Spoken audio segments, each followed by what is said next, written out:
non européens ne viendront pas les mains vides. Avec la mondialisation, ce rendez-vous est effectif.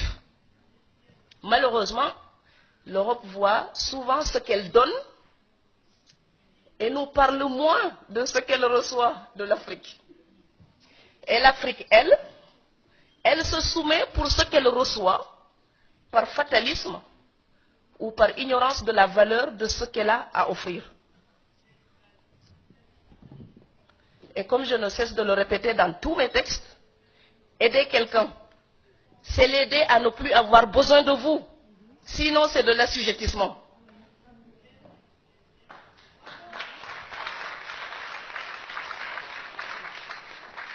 L'aide apaise la conscience des donateurs et soulage momentanément les bénéficiaires. Mais elle ne garantit l'autonomie à personne. L'Afrique ne peut pas tout attendre de l'Europe. Et moi, j'en ai assez quand je parle avec des Africains. Souvent, on me dit, l'Europe doit nous aider. L'Europe doit nous aider. C'est comme si j'étais dans la maison de mon père et je dis que le voisin doit me nourrir.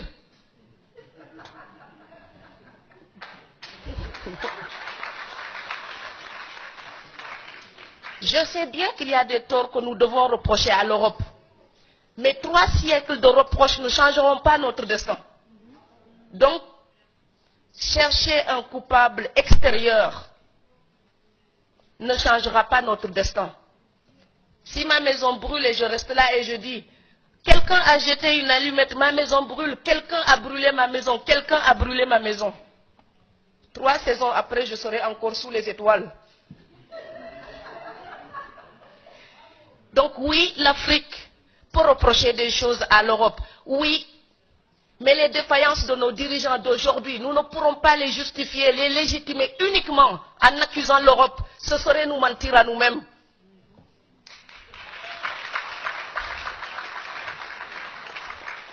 Nous sommes en Allemagne. Ce pays, après la guerre, était démoli, un tas de pierres. Aujourd'hui, on a des frères qui risquent leur vie pour y vivre. C'est parce que les Allemands ont travaillé pour ça. On ne peut pas seulement les accuser, on peut aussi prendre un exemple sur eux. Et je sais que quand on fait une autocritique à l'Afrique, les gens n'aiment pas. Mes frères m'applaudissent quand j'accuse l'Europe. Et puis quand je fais notre autocritique, je deviens la mauvaise. Mais je suis en même temps les deux. La fille qui peut regarder les fautes de l'Europe, mais la fille qui dit, si je veux que ma voisine européenne me respecte, si je veux parler avec elle d'égal à égal, je dois arrêter de demander la moitié de son salaire pour gagner le mien.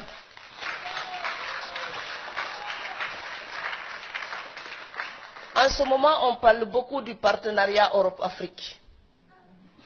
Ça passera par une révolution des mentalités.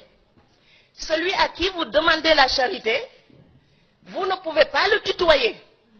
Celui à qui vous demandez la charité, vous ne pouvez pas lui imposer des règles. Celui à qui vous demandez la charité, vous baissez la tête devant lui. Et quand nos dirigeants baissent la tête, les peuples se mettent à genoux. Alors moi, je veux une Afrique qui lève la tête, qui à la table des négociations regarde l'Europe et dit, tu sais quoi? On a passé des siècles à fricoter ensemble. On se connaît tellement. On s'aime, on se déteste comme dans toutes les grandes relations. Mais on va faire des affaires avec éthique pour respecter nos peuples.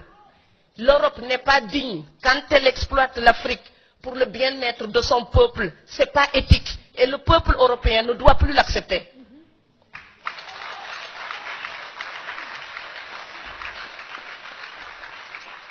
Et l'Afrique n'est pas digne quand elle se plaint tout le temps et que le peu de richesse qu'elle a, certains l'utilisent pour leur propre compte et laissent le peuple démuni.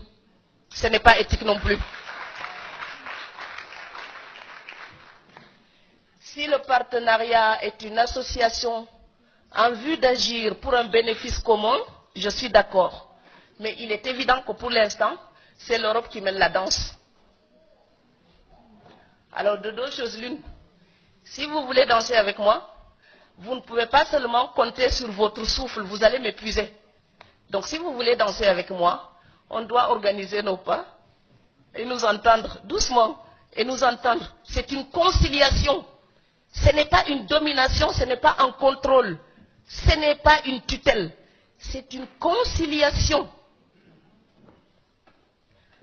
Si le partenariat Europe-Afrique consiste simplement à imposer aux pays africains des accords soucieux des seuls intérêts européens, ce ne serait pas un partenariat, ce serait un contrat léonin, donc inacceptable. Ce serait même plus hypocrite que la colonisation. Il s'agit donc de rendre son plein sens au mot partenariat. Si l'Europe veut aider l'Afrique vraiment, il faut sortir de la condescendance et de la supposée aide pour un vrai et juste, transparent partenariat.